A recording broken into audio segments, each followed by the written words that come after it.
महाराष्ट्रातील अंशतः अनुदानित आणि पुणे स्तरावरील अघोषित शाळेत काम करणाऱ्या तमाम शिक्षक शिक्षकेतर बंधू आणि भगिनींनो नमस्कार. आपणा सर्वांना गणेश चतुर्थीच्या खूप खूप शुभेच्छा.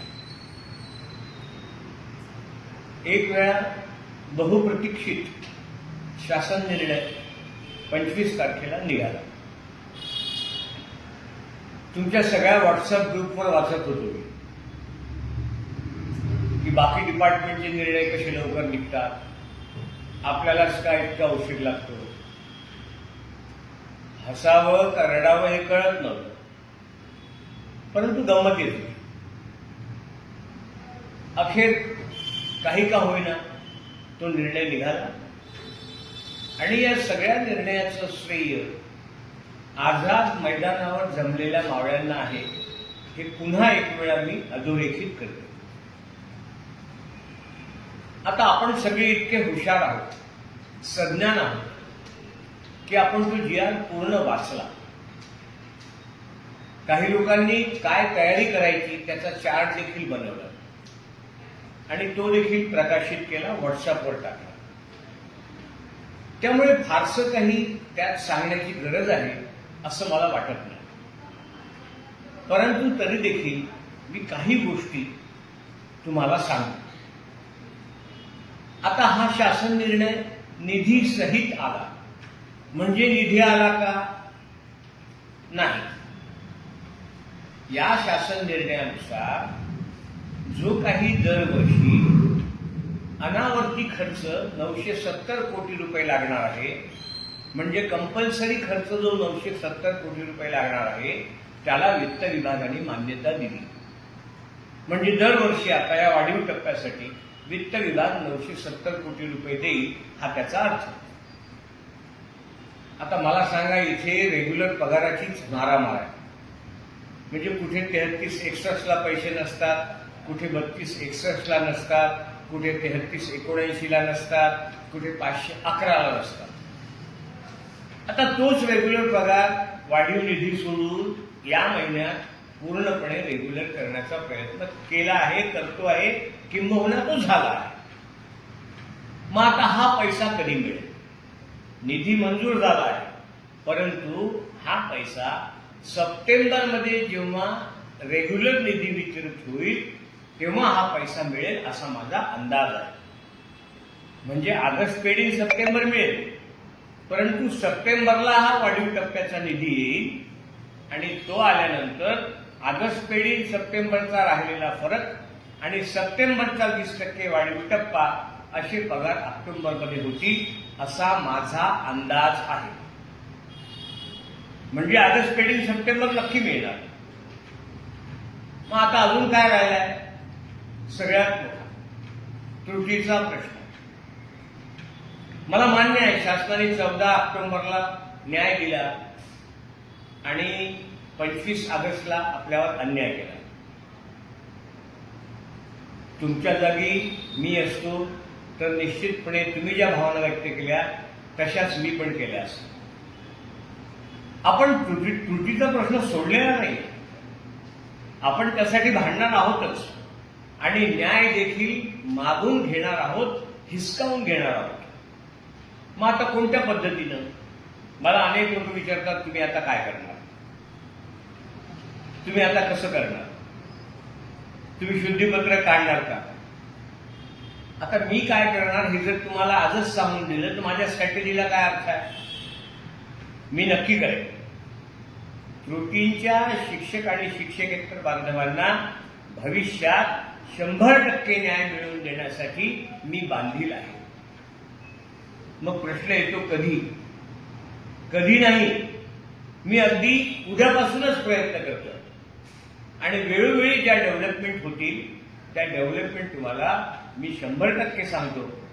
पण तुम्हाला एकच सांगतो, त्रुटीच्या प्रश्नासाठी काम पडलं तर कोर्टात जाण्यासाठी देखील मी तयार आहे. तुम्हाला कुठलाही त्रास होऊ न देता परंतु त्रुटीला न्याय मी 100% देईन. ज्यांची 22-23ची विद्यार्थी संख्या नाही, त्यामुळे ते अनुदानावर आले नाही किंवा त्या शाळेतल्या 2 शिक्षकांना टप्पा मिळाला आणि 2ला मिळाला नाही. ही जी परिस्थिती आहे, या परिस्थितीला न्याय देण्याचं देखील काम करायचं आहे. ते देखील मी करेन. तुम्ही एक लक्षात घ्या की हे शासन तुम्हाला विवक्षित शाळा किंवा स्वयंअर्थशासित शाळा घोषित करू शकत नाही. स्वयंअर्थशासित शाळेचा ऍक्ट 2012चा आम्हाला मान्यता त्याच्या पूर्वी मिळाली आहे. त्यामुळे कुठलाही कायदा पूर्वलक्षी प्रभावाने लोकशाहीमध्ये वापरता येत नाही. 22-23ला ज्यांची विद्यार्थी संख्या नव्हती त्यांना देखील न्याय देणे. 22-23ला संच मान्यतेत पद कमी आली, त्यामुळे त्या शाळेतल्या 2घांना टप्पा मिळाला, 2घांना मिळाला नाही, त्यांनाही न्याय देणे, त्यांना समान टप्प्यावर आणणे. म्हणजे 22-23ची पटसंख्या नसल्यामुळे, परंतु 24-25ची संख्या मात्र 100% पाहिजे. ती असली पाहिजे, म्हणजे त्यांना पण भविष्यात न्याय मी 100% देईन. पुणे स्तरावर ज्या अघोषित शाळा आहेत त्याची आता यादी करीत आहे. यादी सरकारकडे जाणार नाही. यादी पुणे स्तरावरून शिक्षणाधिकारी कार्यालयाला येईल आणि शिक्षणाधिकारी कार्यालय नव्याने 20% त्यांना पत्र देतील. शिक्षणाधिकारी कार्यालय जे टप्प्यावर आहेत त्यांना पुढच्या टप्प्यासाठी पत्र देतील. जे टप्प्यावर सध्या आहे त्यांना कुठलीही तपासणी भविष्यात राहणार नाही. त्यांना सरळ सरळ पुढचा टप्पा मिळेल.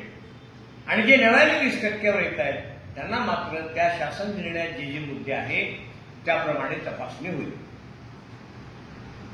ह्या सगळ्या गोष्टी करत असताना तुम्ही एक जाणीव ठेवा की मी सभागृहात नाही, तरी पण जीवाच्या आकांताने जेवढं शक्य आहे तेवढं तुमच्यासाठी करतो आहे.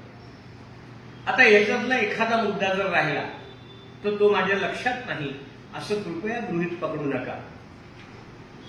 सर्वांना न्याय देण्याचं काम मी इतर लोकप्रतिनिधींना सोबत घेऊन 100% करण्याचा प्रयत्न करणार आहे.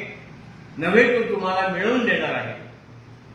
तुम्ही फक्त थोडासा संयम ठेवा अशी माझी तुम्हाला नम्र विनंती आहे. नंतरचा मुद्दा आहे सैनिकी शाळा. सैनिकी शाळेवरचा मुद्दा या 25 तारखेच्या GR मधून गायबच करून टाकला. असं का झालं? त्यांना पण न्याय दिला पाहिजे. 12-13 पासून त्या तुकड्या आहेत. त्यातल्या त्यात जालन्याची एक शाळा 40 वर चालली गेली. आम्ही 20 वरच आहोत.